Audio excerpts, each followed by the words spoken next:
Gamit itong power bank na Raputar 30,000 mAh. Kayang-kayang paganahin ito yung use oil na Kalan na di use oil. Yan, use oil yan siya. Ayan. Tapos blower lang ito. Blower yung nagpapagana dito. Ito yun. I-connect lang natin ito yung blower. Ito yung blower niya. Para yun yung magbigay ng hangin para mabuhay ito. Or magtuloy-tuloy yung apoy niya sa pamamagitan ng use oil dito. Dito dumadaan yung use oil papunta diyan. Ayan. Marami na rin gumagawa nito, pero yun nga, yung karamihan dito talaga kasi kuryente yung ginagamit eh. Ito siya, oh. Meron siyang controller. Ayan, kuryente, sa kuryente natin gagamitin. Yung controller na to, pwede nating pahinaan, pwede natin palakasan yan. Ayan, makontrol natin. Pero sa kuryente talaga siya nakasaksak. Pero yun nga, ito, direct na kasi siya. Ibig sabihin, malakas na agad yung buga nito, pero at least nagagamit natin, nabubuhay niya yung blower para magpagana natin ito yung Kalan natin na di use oil. Yan, power bank. Yan, malakas na to siya. Isaksak natin. Yan, saksak natin yung i-connect natin dito.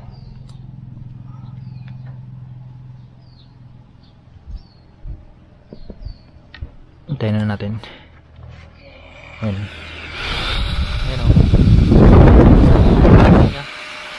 Same lang din sa kuryente kapag ginamit natin, tapos isagad natin yun yung controller nya. Ganito rin, halos ganito rin talaga yung lakas nya. Kaya magagamit talaga natin to yung Kalan na di use oil natin kahit power bank lang. Nasa power bank lang natin kinunit. Ito yung blower na to, dito na natin i-connect yan. Connect natin yan dyan. At mapagana natin ito yung Kalan natin. Ang lakas. Ubutin na natin. Ayan. Ayan siya. Sa mga gagamitin pala natin, ito yung mga gagamitin natin. Ginamitan ko siya ng module para ma-trigger nito yung output nito. Mag-output siya ng 12 volts. Makikita nyo naman yung nag-green yung red, yung pinaka dot niya sa baba na puti dapat yan. Once na mag-green yan, na trigger niya na yung Qualcomm 3.0 nito na feature, or yung yun nga, yung nag-output siya ng 12 volt pataas yan, pang malakasan talaga yung power bank na to. Kahit wala tayong kuryente, brownout or may bagyo, pang alternative natin na magagamit, makasaing tayo, makaluto tayo sa pamamagitan ng use oil na to.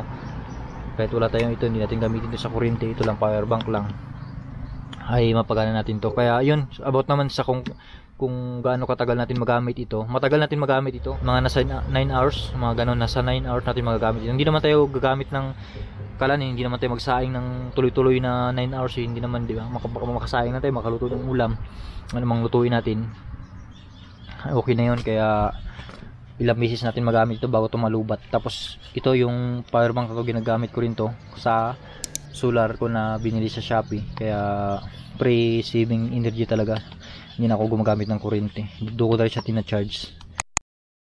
Hindi masyadong malakas yung apoy kasi nga kakapabuhay ko lang yan. Pag nakabulo yan, nalakas na rin yan. Tsaka medyo nadamihan ko yung oil niya sa loob, kaya medyo lumos siya. Pero may apoy yan siya.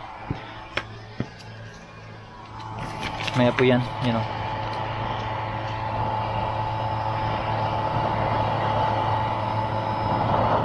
Ayun o.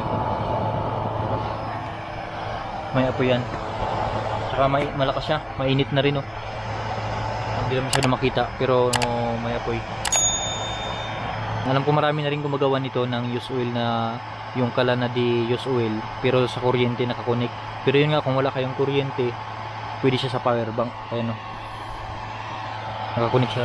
Ginamitan lang natin siya ng power bank. Pero dapat kapag gumamit tayo ng power bank, supported ito ng 12 volts, nag-output ng 12 volts yung ating power bank para mabuhay niya ito yung blower na 12 volts, you know. Ginamitan ko siya ng module na to na para ma-trigger niya yung output nito, kasi wala naman to eh. Halimbawa ito, hindi naman pwede yung direct na blower na nito, hindi pwedeng isaksak dito sa power bank. Kaya ginamitan ko siya ng wire na to. Tapos ginamitan ko rin siya ng decoy para ma-trigger niya. Output siya ng 12 volts na yun yung kailangan ng nitong blower. Yun siya, kinunik lang natin. Pag ginugot natin to, matay siya. At pag inon naman natin,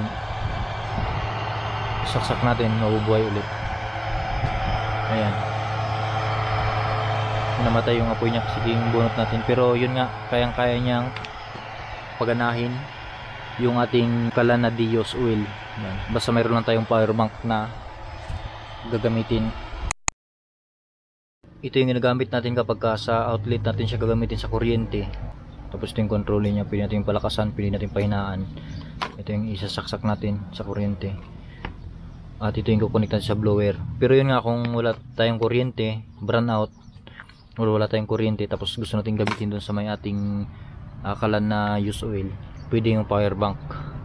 Ito, kasi kayang-kaya niyang buhayin ito, yung blower. Yan yung maganda doon. Kasi ito lang naman yung kailangan ng, yung blower lang naman ito lang naman yung kailangan niya para mapandar yung kalan natin na Dios oil. Kahit hindi natin kailangan ng kuryente, meron na tayong power bank. Yan. Yan. Lakas yan. Lakas yung buga ng blower. Ayan o. Lakas niya.